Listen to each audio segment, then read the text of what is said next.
நாயா பொசுக்குன்னு போய் திருப்பி ஜாயின் பண்ணிக்கினேன். நான் எங்களை பார்த்தா உங்களுக்கு என்ன எப்படி தெரியுது? நேற்று தான் பாரு பேசுறல ரைட் இல்ல ராங்கு. எனக்கு மட்டும் தான் உரிமை இருக்கா, உனக்கு மட்டும் தான் உரிமை இருக்கா, எனக்கு உரிமை இல்லையா அப்படிலாம் பேசுனா?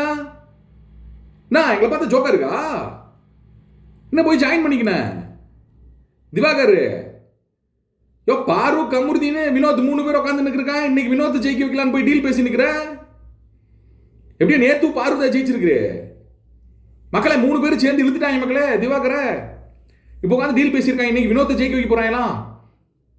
ஏன்னா சுபிக்ஷாவும் சப்போர்ட் பண்ணுமான்னு தெரியாதாமா, ரம்யா சப்போர்ட் பண்ணா தெரியாமா. பாரு வந்து ரொம்ப தெளிவான ஆள் மக்களே. பாரு வந்து தற்பெருமைக்காகவும் தன்னுடைய சுயநலத்துக்காகவும் விளையாடாம இந்த அறிவை வந்து ஜென்ரலா விளையாடுறதுக்கு யூஸ் பண்ணாங்கன்னா எங்க இருப்பாங்க தெரியுமா? ஸோ பாரு ரம்யா வந்து கண்டிப்பா காலை வாரி விட்டுருவான்றதை கெஸ் பண்ணிட்டாங்க. ஏன்னா நேத்து வந்து சபரி கிட்ட ரம்யா பேசுனதே அதுதான். இப்போ ரம்யாவை ஜெயிக்க வைக்கிறதுக்கு இவங்களுக்கு வந்து ஒரு சற்று தொங்கல் போல் உள்ளது. ஸோ அதனால வேற யாரையாவது ஜெயிக்க வைக்கலாம் அப்படின்னு பண்றாங்க. சுபிக்ஷாவை ஜெயிக்க வைக்கிறதுக்கு சுபிக்ஷா கூட காலையில் வந்து ஒரு டீல் போட்டு இருந்தாங்க. இப்போ அதுவும் வேண்டாம், வினோத்தை ஜெயிக்க வச்சிடலாம் அப்படின்ற மாதிரி ஒரு விஷயம் இருக்கு. நேற்று வினோத்தை ஃபுல்லாக காலி பண்ணி விட்டாங்க.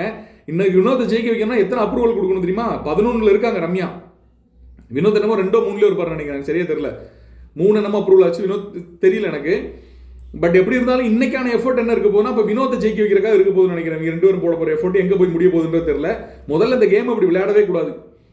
நீங்க 2 பேரும் QC ஆயிட்டீங்கனாலே இந்த QCக்கு வந்து இந்த நாமினேஷன் ஃப்ரீ பாஸ் கிடைக்காது அப்படின்ற மாதிரி ஒரு விஷயமா இருக்கணும்னு நினைக்கிறேன். பிக் பாஸ் வந்து ஒரு ட்விஸ்ட் கொடுப்பாரு அப்படின்னு நினைக்கிறேன்.